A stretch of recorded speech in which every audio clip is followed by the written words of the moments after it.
Hi, everyone. Thank you so much for being here today for our Gen Z Teen Acne webinar. As Celeste said, this is such a fun topic. There's just so many different aspects to it. So I'm going to cover as much as I can in the hour that we have together. But feel free to connect with me on social media if you have any other questions or need anything at all at Dermalogica Sarah. So my name is Sarah Miller, and I am a master instructor in our Fort Lauderdale Training Center. And I absolutely love the topic acne. I love extractions, love blackheads. I have suffered from acne from a very young age, so it's definitely become an obsession. And my focus has shifted slightly over the last few years, working more with Gen Z clientele, really working closely with our Clear Start brand, which is the line that is specifically for teens from Dermalogica. So when we think about Gen Z, this is the largest generation in modern history. It's about 40% of the consumer population currently. So that's a really big opportunity for all of you and us as professional skin therapists to really have that client for life. And a lot of these Gen Z clients need our help. They don't understand why they're getting the breakouts. So my goal today is to really start discussing the Gen Z consumer and really what that means to you as the professional skin therapist. We're going to look at characteristics of this age category, what makes them different than millennials and some of our other generations. We want to look at some common breakout triggers that affect them specifically. Diet, lifestyle factors, we'll get into a lot of that. It can be different for this age group. And if you have questions, of course, feel free to chat in, or again, you can reach out on social media. We will have some time for some Q&A. And I would love to get some of your, feedback. What has been working for you when working with this clientele? We're also going to get into, ways to market to them as well. So a lot to cover today. Let's jump right in. So acne is really the #1 skin issue for most of the population. And that's because breakouts can occur at any age, especially most common in teens, young adults, and women. And a lot of it comes down to hormones. So we'll get into puberty today for sure as one of those triggers or factors. More than 80% of teenagers suffer from acne at some point in their development. So that's a huge, clientele again, and just know that this is not something that is isolated. 80%, sometimes more. So it is one of the top searches. Breakouts and scarring is one of the top searches. Sometimes it hits #1 when we think about skin treatments, specifically according to Google Analytics. So just keep that in mind when you are thinking about designing your treatment menu and areas that you want to specialize in and thinking about ingredients. You want to be an expert with treating Gen Z teen clientele. So a lot of clients feel overwhelmed. I know Celeste mentioned that we have so many things on TikTok, all these crazy, videos that we'll see, and our teen clients get confused. Should I be doing that? Should I be using that? I saw, an influencer post some tips. Is this something that I should do for my skin?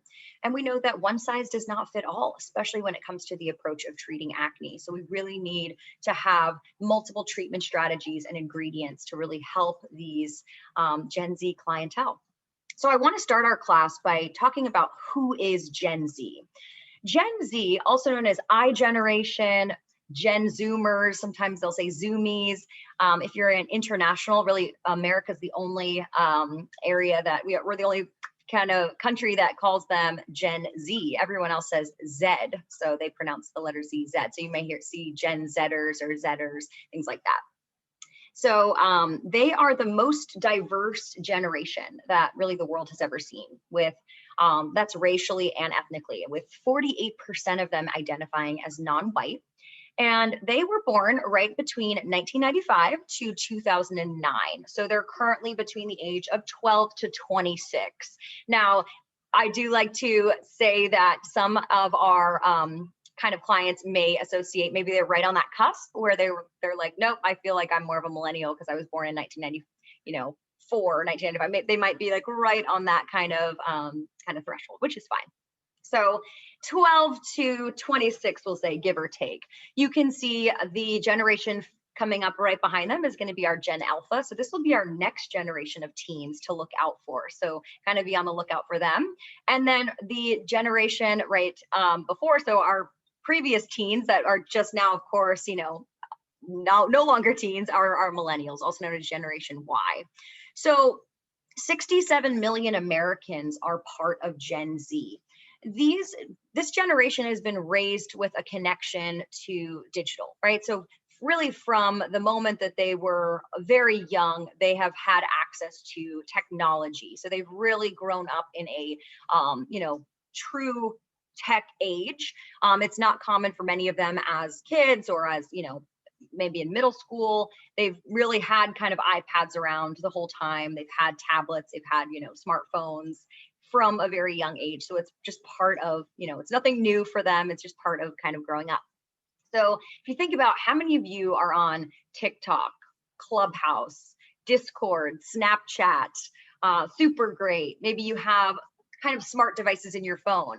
Well, this is part of just their normal lives. They're on all these platforms. They're experts at all of these different apps and different social media kind of platforms. And, it's nothing that's new for them. So Gen Z is the first digital native generation since the birth of the internet. So what does that mean as far as them as consumers? Well, many Gen Z clients prefer to actually be connected with face to face. So I always like to point that out because we kind of think of them as these tech savvy, they're born into this, technology driven kind of, they're just, right there, that's that generation, but they actually prefer face-to-face communication. So don't feel like you have to communicate with them via email or social media or anything like that. You can see texting is second. So face-to-face or texting is fine. One thing I do want to jump into that is going to be important later as we start talking about treatments is the attention span. So they have the attention span of around 8 seconds, which is slightly shorter than a goldfish. Now, this will help you when it comes to marketing and it helps to designing your treatments because you really want to focus in on short, get to the point with everything. Our advice, our product regimen. When we're thinking about treatments, they may not want those lengthier treatments. So we'll kind of come back to that. So just keep in mind that they definitely are okay with multiple things going on. They're multitaskers. It's common for them to have multiple screens open at once. They can spend 6 to 11 hours per day on a device. So on their phone or their computer, some sort of video game, things like that. So just some facts here to just kind of get you started to feel more comfortable with who is this clientele. 81% of Gen Zers aspire to be a leader. Many of them want to start charities, philanthropic causes, movements. They're all about the environment, which again, we'll tie in a little later as we start talking about products that you're selecting for them, treatments, really thinking about environmentally friendly as much as possible. Many of them are also going to definitely be getting their parents involved with purchases. So you really want to capture your teens as well as the parent, being able to work with both, offering skin treatments for your adult clients as well as your teens, because with your teens, many of them, 90% in fact, feel that their parents need to be involved before they make any kind of big purchases or going ahead with different purchase decisions. So keep that in mind. So when we think about just this is just going to scrape the surface of who Gen Z is. I just wanted to kind of give a really basic kind of understanding of some fast facts about them and kind of, where they fit in the generation kind of lineup. Let's go ahead and move now into their skin. So whether you're working with an adult client or a Gen Z client, the contributing factors are the same when it comes to the pathogenesis of acne. However, some of those kind of triggers that are creating that pathway can be different. So when we think about these 4 contributing factors, we really get into this a lot in our acne class from the Dermal Institute, but I want to just briefly recap these for those of you that maybe haven't taken that just yet. So there are kind of 4 factors that contribute to the acne pathway, and it really all starts with the follicle. We have overactive sebaceous follicles, and the more active the sebaceous follicles are, the more we can start to get that pathway to acne. So everyone's skin contains sebaceous glands, and this secretes an oily, waxy-like substance called sebum. So sebaceous glands are mostly concentrated on our face, our upper body, and we want to make sure that we understand that we can't get acne on our hands, for example. So when we're talking about sebaceous glands, this is really that first contributing factor. So the location is definitely important. We typically have little fine vellus hairs that line the follicle. So you can see in this illustration, a little hair kind of on that left side of the picture here, where we're seeing that healthy follicle. And this can often allow that sebum to be whipped out properly and just kind of keep the process working really well, which is great. But in acneic skin, so we see that healthy follicle, we're producing sebum, it's wicking out, it's keeping everything working correctly. In more of an acneic skin, we see more sebum being produced. So we have an overactive sebaceous gland. And this is often seen as an oily shine, enlarged pores. You might see enlarged pores on a specific area of the skin, like that T-zone versus everywhere else. So we definitely want to keep a lookout and look out for pore size and kind of notice how much sebum is being produced. So the more sebum that is produced, the more chance that we can start to get a little impaction or a little clogging kind of at the opening of the follicle. So this can definitely be that number one step here, step number one, right? The second contributing factor is the skin cells. So we are obviously shedding skin cells all the time. We are, seeing skin cells or the stratum corneum right on the outside of the skin, but it also lines the follicle wall, which a lot of people don't realize. So because we can, we have this process known as desquamation, the skin's naturally shedding. But in an acneic skin, we see more skin cells being produced. So they very easily can collect in that follicle and create a little impaction plug, a little sebaceous filament, or a microcomedone, where we'll just start to see a blockage being created in the follicle.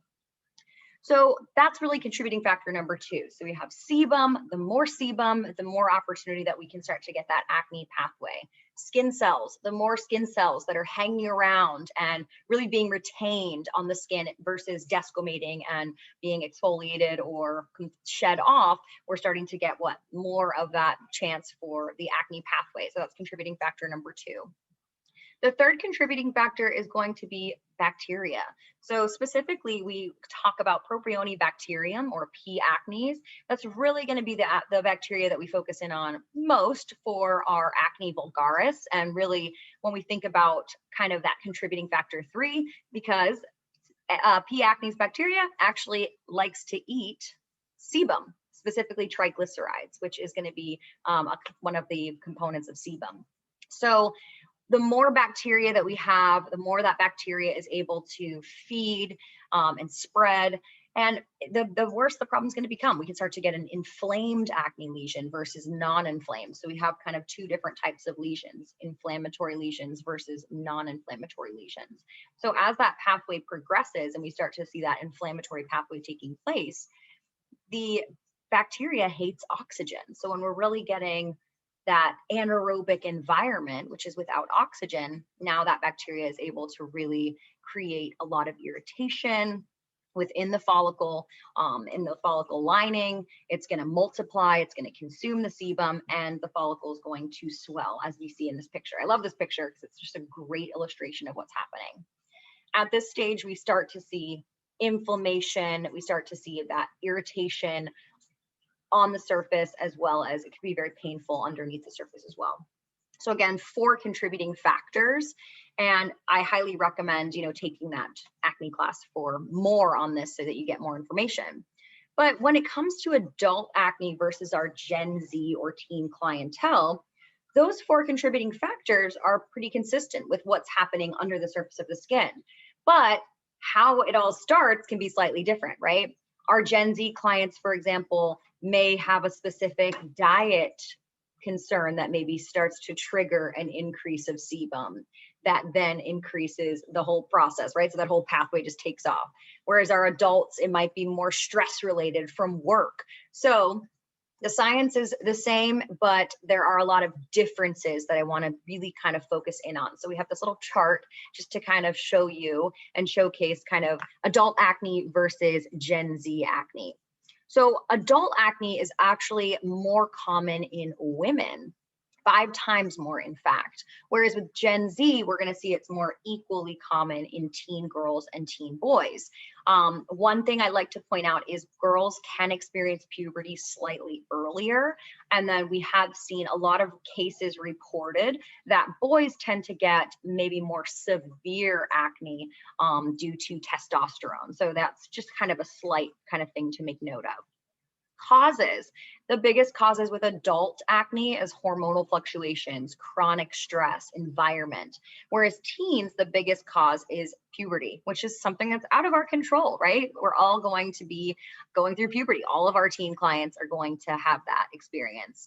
But there are a lot of other triggers that I want to speak about today, because you may have some teens that maybe aren't getting affected with puberty kind of induced or hormonally induced breakouts, but maybe they get breakouts from other factors. So we'll look at that as well. So we also want to look at the type of breakouts. With our teen clients, we see a lot more sebum. We see a lot more blackheads, so comedones, so definitely a lot more extractions, which I'm always super pumped about. With our adults, we're going to see more inflamed lesions. And again, it might even be in a different zone. So we see the affected areas for adults could be a little bit more jawline, chin, even neck area, chest. Teens, we're going to see more T-zone kind of focused. So thinking about those types of things. We also see a lot of our teens kind of having more oily skin, not always. So we can definitely talk about that as we go, or if you have questions on that, but more of that oily T-zone or oily skin. And they have less additional concerns. So they're not concerned with wrinkles when they're 14 or 15, hopefully, right? They shouldn't be. They're not concerned with hyperpigmentation necessarily. So with our adults, they have all of these additional concerns. So just kind of thinking about that as well. So our treatment approach may be slightly different. The ingredients that we work with for an adult might be different than with a teen. We might have different blends and different things like that. So as we kind of look at Gen Z potential acne triggers, I want to kind of go through these with you. So the first is genetics. You know, many people have a predisposition to acne. Acne often runs in your family, and most cases can be mild, but every now and then, of course, we will have, more extreme cases. And so there are some things that are out of our control, genetics being one of them. But we definitely can still help clients that are suffering from genetic acne. We can help really reduce and balance and manage the breakouts so that they can get some relief. But of course, we can't, there's no cure for acne. So we want to make sure we're being realistic and really, honest with our approach to treating their skin. And teens love honesty. So our Gen Z clientele really does not want any kind of misleading false claims. They really want you to be honest with them. So that's super important. Now, diet is another one, and we'll kind of look at that on the next slide, because this one's really, really controversial in some ways. So I know this one will be a big one to kind of just focus more of our energy on. So we'll kind of look at that on the next slide.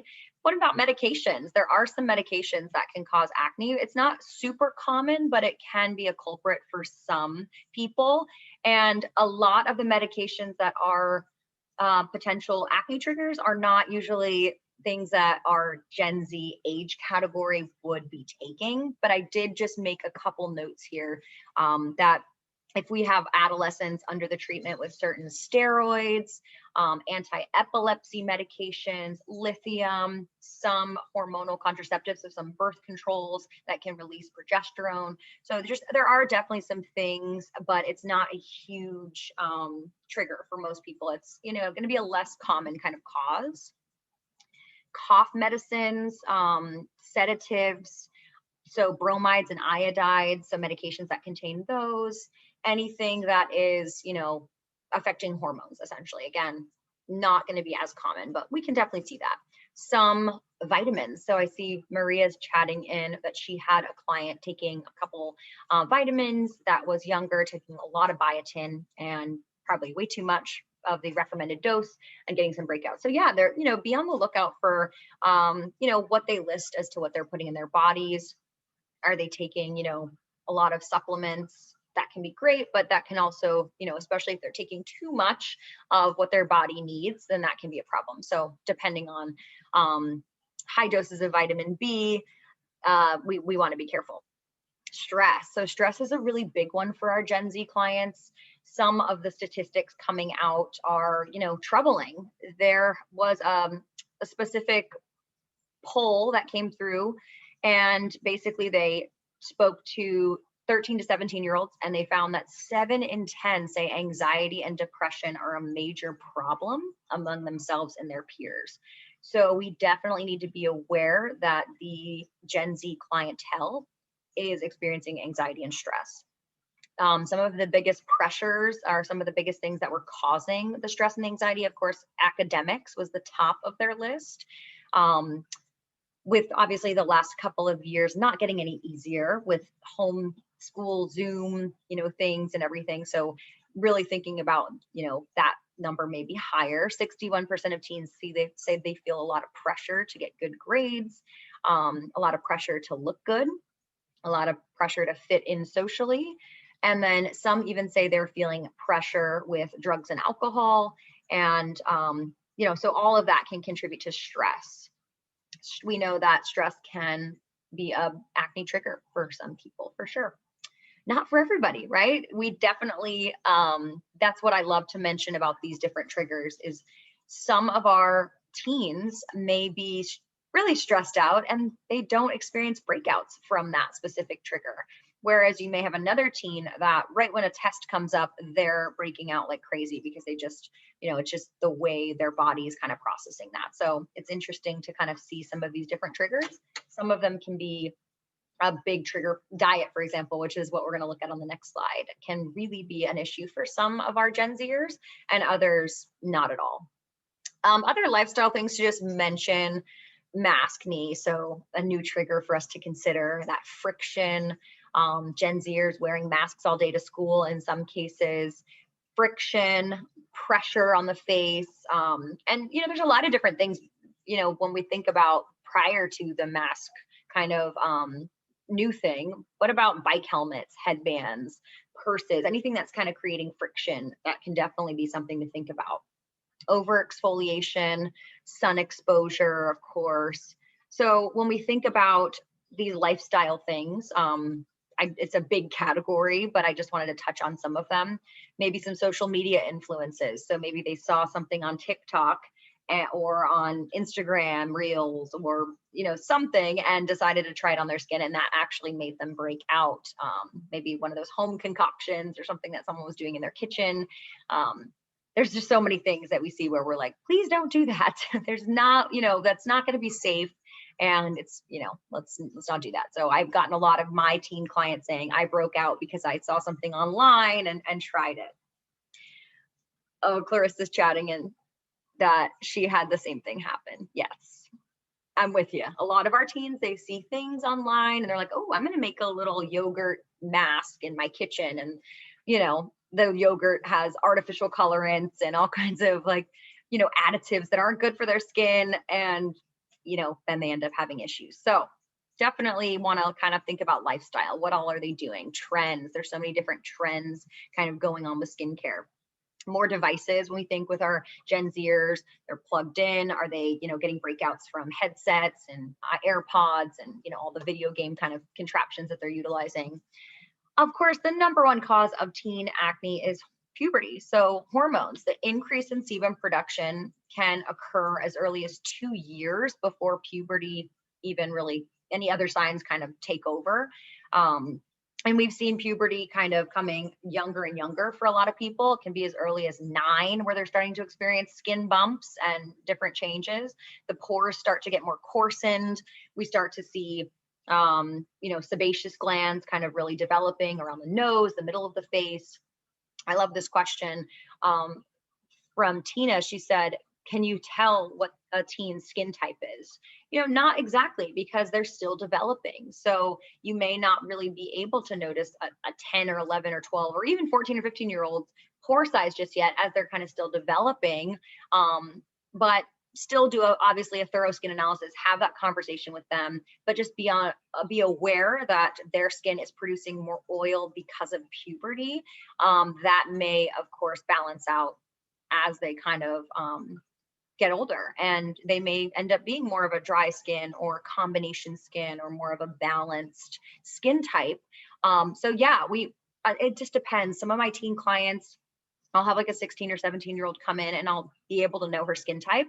We'll have a thorough skin analysis. I'll see that she has more enlarged pores in the T-zone, more normal everywhere else, or on the contrary, maybe more of a dry skin, but it can be a little harder the younger they are, for sure. So really good question there.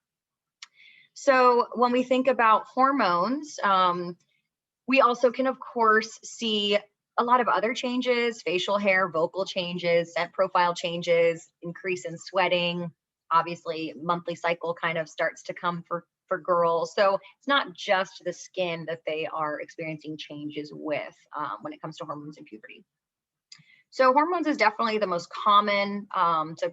Puberty being the most common trigger for your Gen Z clients, which is not something we can control. So your goal is to help them through that puberty stage and keep that skin balanced, keep the breakouts reduced as much as possible, so that as their skin progresses and their body progresses, we can kind of put them, on the regimen that's going to be right for them. So does diet cause acne? This is definitely a big topic, and I wish we had more time together to go through it, but really the answer is tricky. It's complicated. For some people, yes, certain dietary groups can cause them to get breakouts. For others, it does not. So you may have a teen that eats whatever they want, whenever they want, and they have no breakouts. They really are not experiencing acne. They haven't really been hit with the puberty hormonal factor. They don't have that genetic predisposition, and diet is not affecting them at all. Whereas you might have another teen that notices right when they eat sugary foods, boom, they get breakouts. Right when they eat a big increase in, fast food, they get bad breakouts. I know for me, food is definitely one of my personal acne triggers. So I definitely notice my skin responding negatively if I partake in a lot of those high glycemic food kind of categories in excess. So sure, I can eat a piece of chocolate or have an ice cream from time to time or a burger, but if it's like a couple margaritas, a couple candy bars, a bunch of ice cream, all in the same kind of time or in the same couple of days, my skin is not happy about it, and I will get breakouts in multiple zones of my skin. So it's really something that I want to share with you today, that we need definitely more research on this topic, and you just have to be careful because we're not nutritionists, and we want to be really careful not to tell that teen or that Gen Z client, oh, just change your diet and your acne will clear up. It's not going to be that simple for some people, and it can also be offensive. So you want to be really careful. Acne is a very emotional topic for a lot of people. It's embarrassing. It's, really takes a toll on self-esteem. So I love all the chats coming in. Everybody's just saying, yes, it's so true. You just have to be so careful with, how that conversation goes, because it's such a multifaceted kind of skin condition and skin type for some people if it's genetics. So again, really talking to them about all of those triggers we looked at to figure out maybe what is that specific trigger for them. Is it more stress? Is it because of some food choices that they're making? Is it the wrong products? Really getting more information about when those breakouts are occurring. Is it simply puberty and they're just getting consistent hormone-driven breakouts? So back to kind of the food category, I want to just go through, went ahead there. I want to just go through a couple of categories just to give you an idea as to where we have a lot of research already out there. But again, just really kind of doing your own additional research on this topic, have that conversation. You can totally talk to teens about diet, but just know that this isn't going to be a solve all kind of situation for everyone where it's like, oh yeah, just stop eating sugar and your skin will clear up. It's not going to be that simple. I wish it was. That would be incredible. But there could be other factors that are causing their breakouts. Makeup. I mean, it can be something completely different than this topic. So that's why there's so many different triggers that we have to look at. So I want to look at a couple of things here. I'll just share a couple of studies and then we'll kind of move on for time purposes. We had one study from 16 to 29 age demographic where they consumed fast food regularly, and we saw a huge increase. 57% of them were experiencing breakouts due to the fast food that they were partaking in. The different categories: sugar. Sugar is the first one. So one study found that people who frequently consumed added sugars had a 30% greater risk of developing acne. And people that ate pastries, cakes, and other kind of, dessert things had a 20% greater risk. So we did see some correlation here. What happens is the sugar, if we kind of talk about just the process of kind of what's happening, sugary foods or drinks lead to a blood sugar spike, and that blood sugar spike can then increase insulin. An increase in insulin can increase androgens, which is that male hormone that's present in both males and females. And that increase in androgens can lead to an increase in sebum production, which can, of course, lead to breakouts. So it's kind of this whole cascade of events that can take place with some of these food groups. So sugar is one of them. We've seen a lot of studies with refined grains and sugars, breads, crackers, cereals, desserts made with white flour, pastas made with white flour, white rice, rice noodles. Again, just a lot of these high glycemic index kind of foods. These are the ones that are most often associated with breakouts and acne. But again, cannot stress how we just need more research on this topic and to really kind of get into more of the process of how it's happening as well.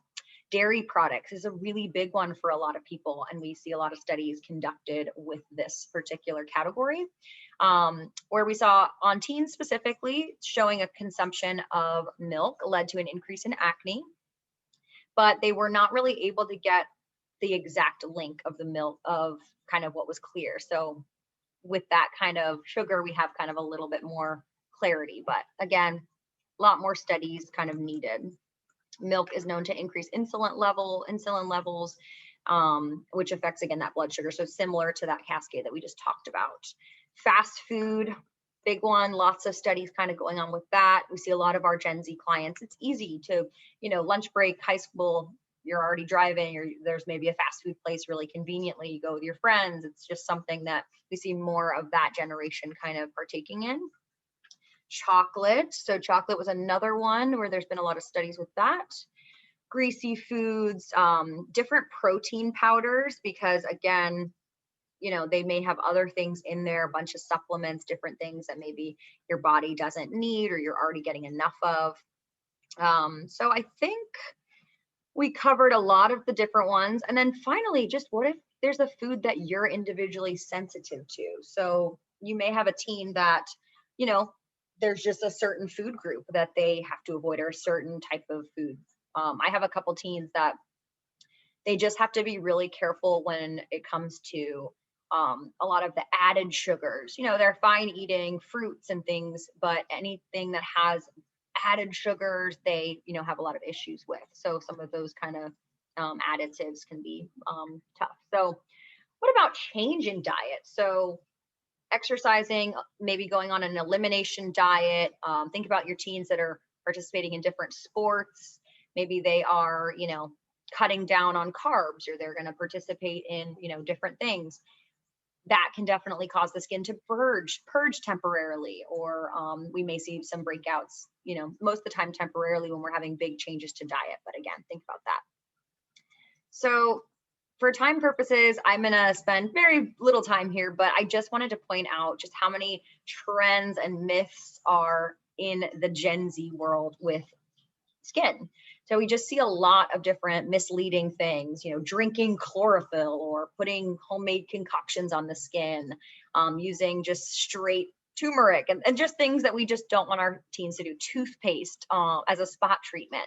That one's been around since I was a teenager, and I tried it as a teen, and it was horrible and made my skin so uncomfortable.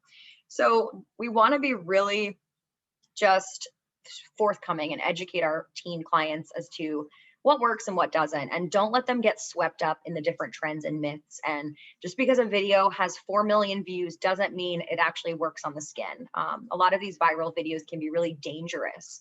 And then some of them can be good, right? So there's a lot of new things, new ingredients that we can see on Instagram. And, you know, we saw with the whole mask kind of situation, the different types of masks out there that you can get, kind of masks that control bacteria in certain fabrics. And, you know, that can be great, but just again, being really careful here. So let's go ahead and just look really quickly at some ingredients, and feel free to chat in any others that you love. I just want to share some of the ones that I work with really closely with my Gen Z clients. So of course, salicylic acid, really popular choice for acne prone skin in general, but tends to work really well on teens because it's anti-inflammatory, lipophilic, so loves oil, really going to clear out the follicle. You can work with nice low percentages, so we can have this in a serum or an exfoliant. Really incorporating this in our professional treatments and at-home care products. So love salicylic acid. That should definitely be something that you're incorporating in your teen treatments. Hydroxy acids in general, so lactic acid, mandelic acid, phytic acid, those are going to be great. Enzymes are fantastic for treating your teen clients. So when we're thinking about a great enzyme exfoliant, that would be an excellent choice. Retinoids, so our vitamin A family, really going to be a good option depending on, you know, the percentage. Are you working, you know, what type of vitamin A are you working with in that family?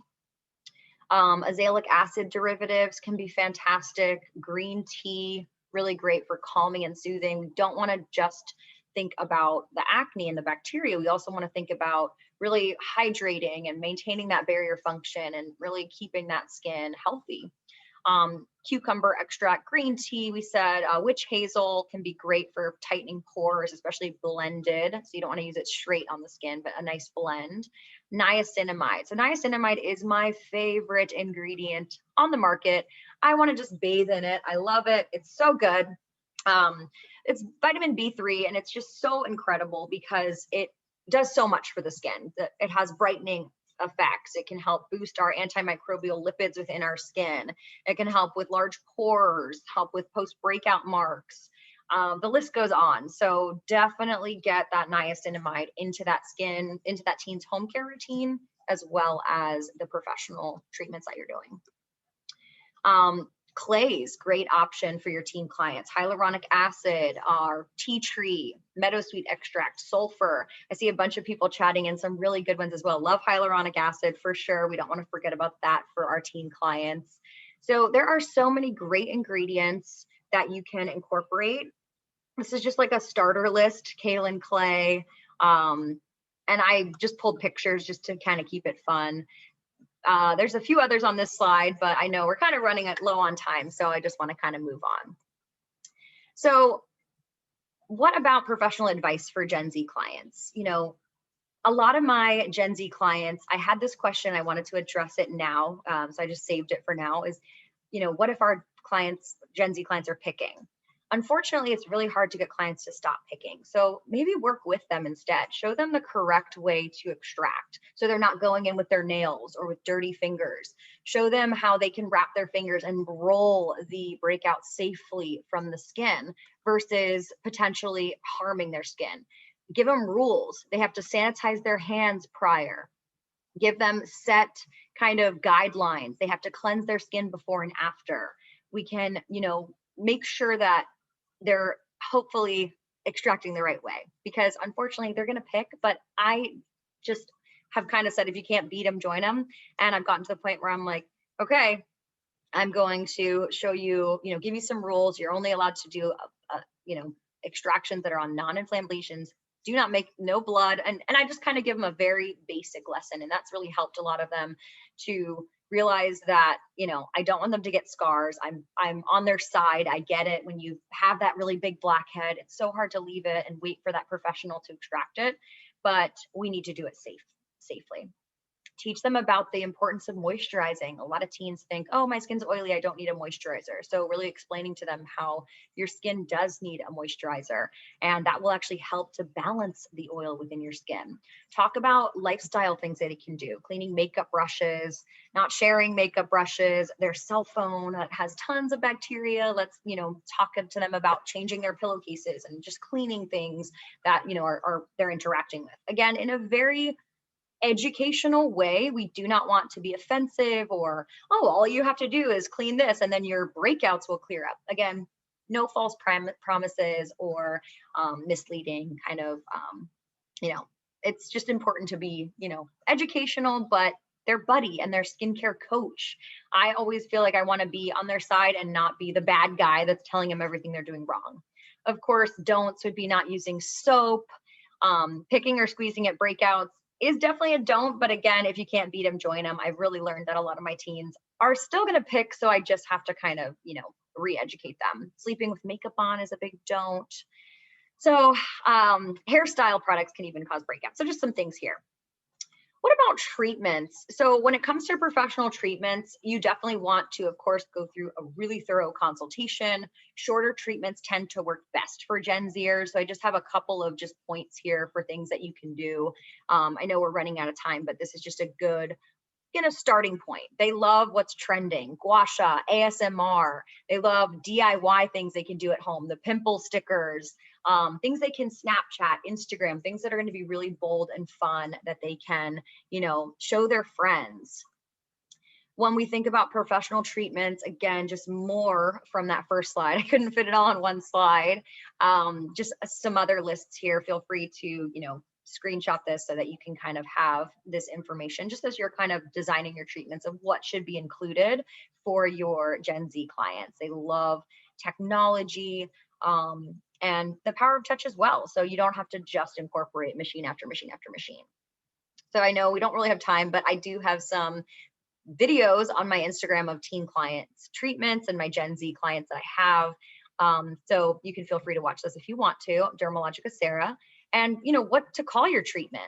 A Gen Z pore purging treatment. What are you going to call it? Customized teen treatment. There's so many different kind of ways that we can think about that. So what about marketing? The last thing I want to talk about before we kind of close our class and go into just some quick Q&A is marketing. Teens respond differently than adults when it comes to the way we market.